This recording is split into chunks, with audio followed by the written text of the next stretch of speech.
अब कुछ लोग होंगे जो ये सुनकर कहेंगे, हिम्मत है तो मुसलमानों के बारे में बोल, हिंदू के बारे में ही क्यों बोलता है।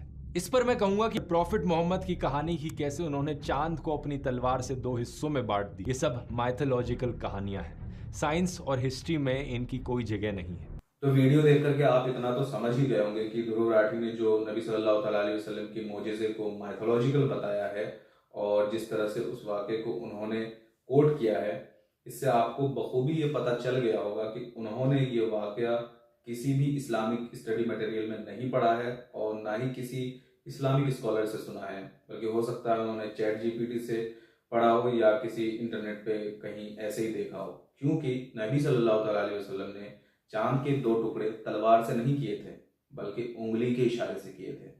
और ये शायद ध्रुव राठी के लिए ज्यादा बदहजमी का सामान बन जाए। अब आ जाते हैं इस बात पर कि मिरेकल की साइंस और हिस्ट्री में क्या जगह है। तो मिरेकल होते ही अनसाइंटिफिक है।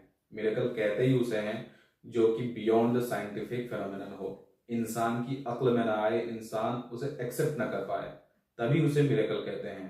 अरबिक में इसलिए उसे मोजिजा भी कहते हैं, यानी इंसान की अक्ल को आजिज कर देने वाला, समझ में ना आने वाला। अगर कोई इवेंट या एक्टिविटी ऐसी है जो इंसान की अक्ल में और समझ में आ रहा है, तो इंसान उसे समझ करके दोबारा कर सकता है, बार बार कर सकता है, तो फिर वो मिरेकल क्यों होगा। और इसी तरह अगर वो साइंटिफिक नेचर के, साइंटिफिक फिनोमेनन के अंदर आता है, तो साइंटिफिकली और साइंटिफिक मेथड से इंसान उसको दोबारा कर सकता है, बार बार कर सकता है, तो फिर वो मिरेकल क्यों रहेगा। तो मिरेकल होते ही अनसाइंटिफिक है।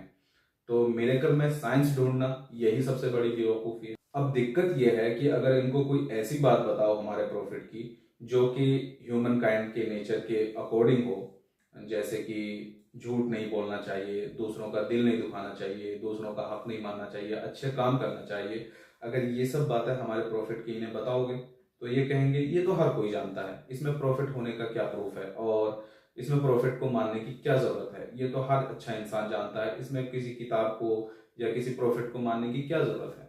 और जब कोई एक्स्ट्रा ऑर्डिनरी इवेंट बताओ या चीज बताओ तो कहते हैं ये अनसाइंटिफिक है, ये मैथोलॉजिकल है, इसकी हिस्ट्री में कोई जगह ही नहीं है, ये साइंस में कोई जगह नहीं है।